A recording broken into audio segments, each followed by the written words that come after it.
Since being finally back in the lab doing testing with athletes, had a lot of questions come through asking about, particularly from our cycling athletes, but then also from our triathletes who do obviously a lot of bike work too.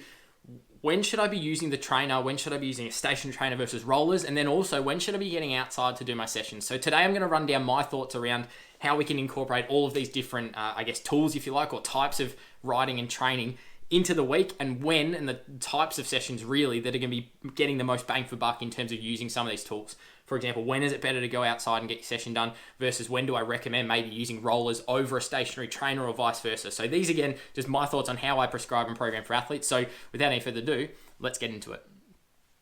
Hey, welcome back to the channel. Nick here, talking science of endurance and everything sports science in general. Thanks to everyone who's already been subscribing to the channel. We're getting very, very close to 2,500. So let's try and hit there.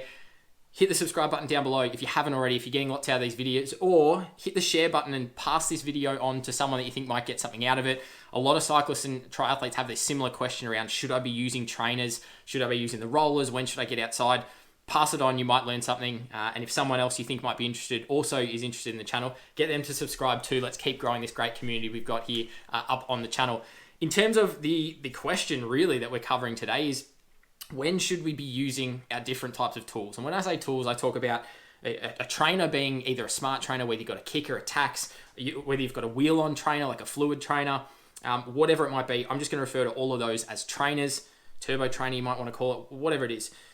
Then we have something like the rollers. The rollers are a really popular one. That's where we're on the bike. You would have seen before if you haven't used them. A lot of pro cyclists use them. And a lot of athletes have them as well. It's just that like flat piece. It's got 3 little tubes basically, and it all spins and you ride on top of it. There's nothing locking you in, so there's a lot of wiggle room and movement.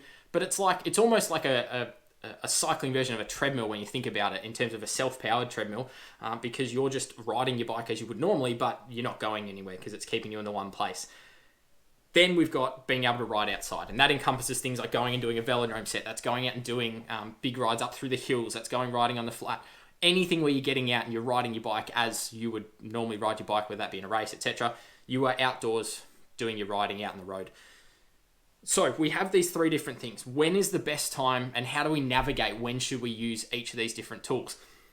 Basically, I look at it from a perspective of what is the intent or what is our purpose in the session.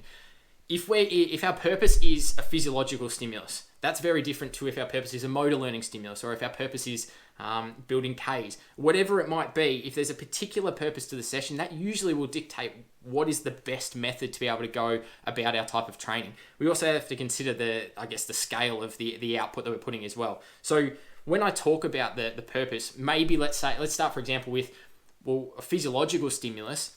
What are the ones we're trying to chase here? We really have a couple. We've got our building the Ks in the legs, long, slow, working on our aerobic capacity. That's probably best done outdoors because we've got a larger amount of space to ride.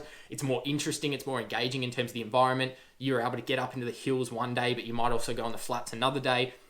Nothing at the end of the day beats being out on the bike and learning those bike handling skills and putting things into the real world practice. If you're lucky enough, I know for me, at the end of the street is where things like Ironman, 70.3 Melbourne course is going to be the bike courses at the end of my street effectively, and part of the bike course.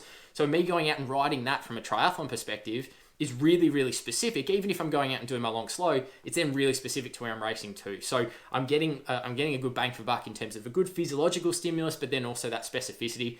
And again, nothing really beats being out on the bike. Maybe if I'm doing some intervals, I might head down to a velodrome just so I got a controlled environment, particularly some really high intensity intervals.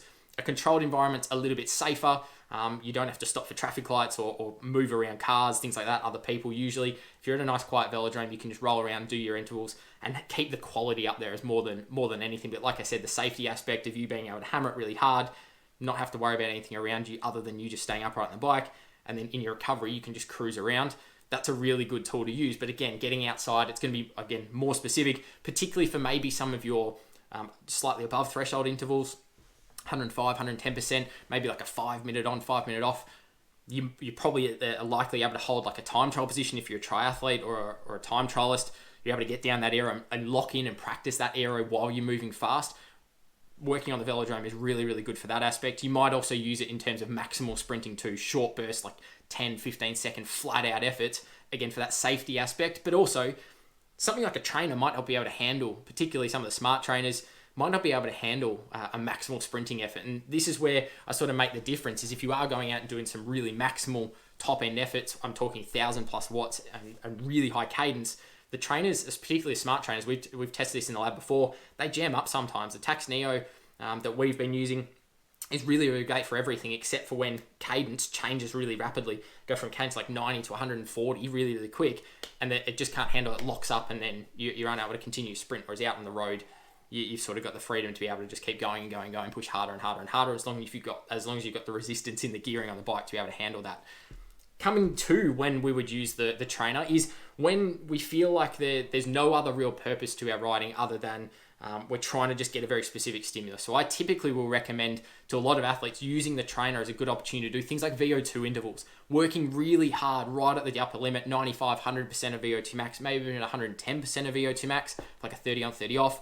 That type of thing where you are busting it basically as hard as you possibly can, 9.5, 10 out of 10, having your equal recovery and going again, because the sole purpose of that session is just a pure physiological stimulus. I don't really care about aerodynamic position. It's probably a lot safer for majority of amateur athletes as well, working that hard. Out on the road, you might end up having to go up to, like if you're riding at 300 watts, that's going to be pretty quick in terms of speed, so it might just be a lot safer for you to do on a trainer. The other side of it as well is a lot of people just don't like riding out in the rain.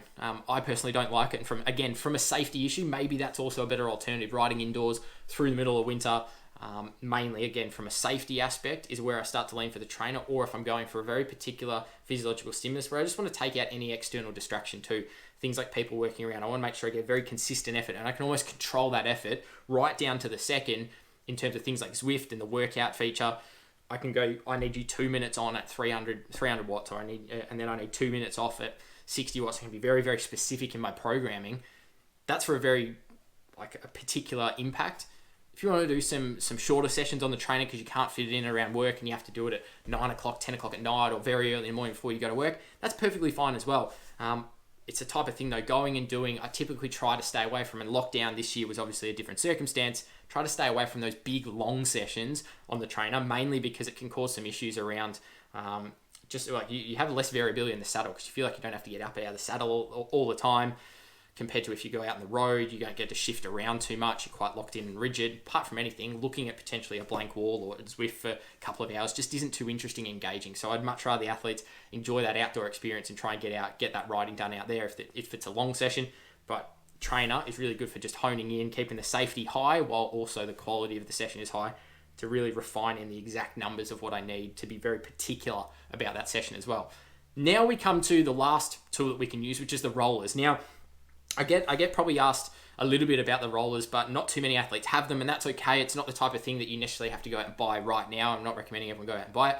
They are incredibly useful though. So when I would use the rollers is more of a motor learning stimulus, particularly for our time trial position, that time trial and triathlon position, anything that we're talking about aerodynamics, the rollers are going to be really, really good for that because it gets you to think about it. I wouldn't necessarily be recommending going out and doing jump on the rollers and doing your VO2 sets or anything like that. It's more get yourself in that position, get comfortable using the rollers first, maybe use a road bike on them first, and then you progress to your time trial bike, then you progress to your time trial bike down the bars. But it's all about teaching you to be in a very controlled environment, so you don't actually have to be out on the road. So again, terrain's not an impact.